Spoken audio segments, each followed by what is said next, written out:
was not without resentment when it came to the appointment of the headmaster, Mr. J.C. Dick.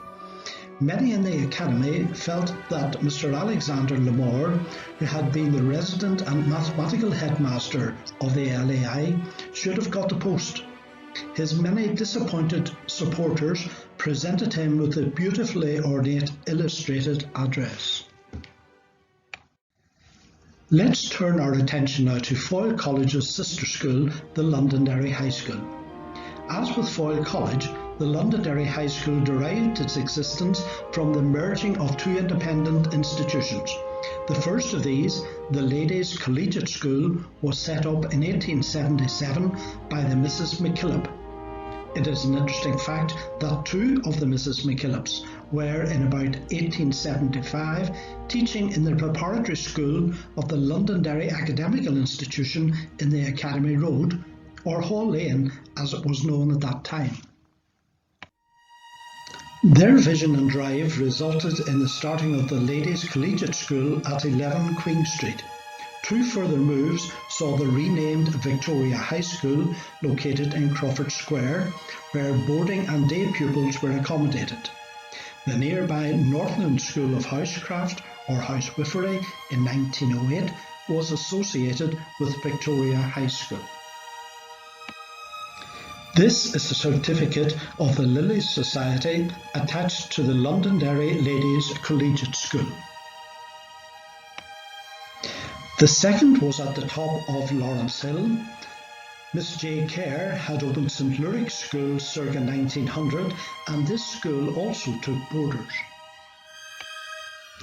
Two more views of St. Luric's College taken at the top of Lawrence Hill. The line sketches of the buildings associated with Foyle College were made by Yvonne Huey, a former pupil. There was a third influence.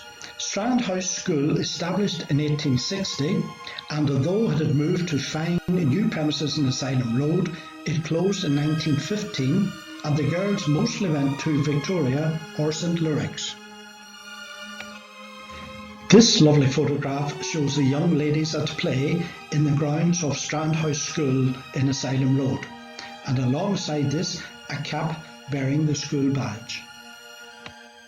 A photograph showing the girls posing with their bicycles at Victoria High School at the top of Crawford Square. This amusing postcard of the period, donated by Ronnie Brown, shows a girl, obviously a boarder, shouting down, "Katie, is that the supper gone?" Margaret Cousins was born in November 1878 in Boyle, County Roscommon. She attended Victoria High School, run by the McKillop sisters, for 4 years before entering the Royal University in Dublin, where she graduated with a degree in music. She met and married James Cousins in 1903, a famous poet. However, it is for her work in the suffragette movement that she is best known. Greta, as she was better known, was friends with Christabel and Emmeline Pankhurst, and she attended the funeral of Emily Davidson, who was killed by the King's horse. Greta was one of the most famous Irish suffragettes. Indeed, she was one of the Tullamore Four who were jailed for their actions. She emigrated to India with her husband and in 1915 began working for the emancipation of women. Greta also went on to form the All India Women's Conference in 1927. As in Ireland, she was jailed for a year in the struggle for women's rights. However, she also went on to become the first woman magistrate in India, where she continued to reside until her death in 1954. In 1922, Victoria High School and St. Luric's amalgamated to form the Londonderry High School. By 1928, Duncragan, formerly the home of William Tilley HML, one of the businessmen responsible for establishing the modern shirt industry in the city, had been purchased and the boarders were transferred there from St. Luric's. William Tilley HML lived from 1823 to 1904. He came from a Scottish farming background to become a world-renowned pioneer in the shirt industry. About 1845, aged 22, William Tilley left Crookston and his family farm for Glasgow. He became an employee of an old Scottish manufacturing firm, Sinclair's, and was sent to Londonderry on business, where he saw the potential for the shirt-making industry. Tilley joined forces with a Mr. Henderson, a Glasgow friend, and Henderson stayed in Glasgow to oversee sales, while Tilley organised the production in Londonderry in a huge factory in Foyle Road beside the Craigavon Bridge. Many followed Tilley's lead in establishing shirt factories, and until the 1960s it was the biggest source of employment in the city, almost exclusively catering for women. Karl Marx, in Das Kapital, referred to the Tilley and Henderson's factory in its policy of combining a central concentration of workers along with an army of home workers. The business was sold in the 1920s, as was the family home Duncragan House.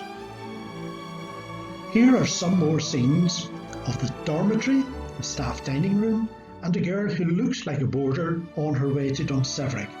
Also shown is Greenfield House in Strabane, to where boarders were evacuated during the war. Let's pause now and look at some of the personalities who formed the character of these establishments. Of the 6 Miss McKillops, although they formed an influential group, perhaps the most outstanding was Miss Margaret McKillop, who became headmistress in 1877. Her sister, Miss Sarah, took over from her, and their reign lasted until 1927. Margaret was a pioneer in the movement for higher education of women in Ireland. Another influential figure and outstanding headmistress was Miss Mary McElroy OBE. Her headship spanned 4 reigns, and it was during that time that extensive development took place to accommodate the ever-growing need for increased educational facilities. We recently discovered in the archives the registration of a young Jewish girl, a Holocaust survivor, Edith Hoffman, who came to the high school in 1946 after the liberation of Belsen. She was born in Prague in 1927, and in 1941 was sent to the death camps at Warsaw, Auschwitz and Belsen. Later, as Edith Birkin, when she settled in England, she became known for her stark and emotional paintings based on her horrific experiences. Mabel Remington Cahoon, 1905 to 1992, attended Strand House School and then St Lurie's. She started teaching pupils in her parents' home in Deanfield, and she taught at the Londonderry High School from 1935 to 1968, many of these years as head of the preparatory department. She had a high regard for Principal McElroy, and Mabel was renowned as a brilliant teacher, especially of the young pupils in nursery education. In 1940, she started to record archaeological sites in Donegal. Mabel had at least 5 published papers in professional journals recording her work in Donegal and Tyrone. During World War II, she cycled to Inishowen to survey and record the archaeology and folklore of the area. Later, in her little car, she travelled down all sorts of farm tracks and lanes to locate ancient sites, boulons or stones with cup marks, or ancient scribings. This research culminated in her book, The Heritage of Inishowen, Its Archaeology, History and Folklore. Local history generally became a major hobby for her, encouraged by her mother Lizzie, née Gordon, and Uncle Charles Gordon of the Gordon's China Shop in the Diamond. Many items were in the Brook Park Museum, and then later the Tower Museum, where her portrait hangs as part of her collection. She was particularly renowned for her rapid blackboard drawings in her nature study classes. Hockey also was a great passion with Mabel, even playing in the high school staff team in 1959 when she was 54 years of age. To say she loved and lived life to the full would be such an understatement. Her records of the buildings, conditions and curriculum pertaining to the high school are most extensive and informative and are greatly valued in the archives of Foyle College. There is a particularly interesting article where she relates the history of girls' education in Derry alongside the four bridges: the Wooden Bridge of 1790, Carlisle Bridge of 1863, the Craigavon Bridge in 1933 and the Foyle Bridge in 1983. She links in beautifully the Strand House School, Victoria High School, St Luric's School and the Londonderry High School. A very important summary by a very important woman who knew it was essential to record as much as she could of things historical, cultural, environmental and educational of her beloved Derry and Donegal. A blue plaque commemorating her life has been placed outside the Tower Museum.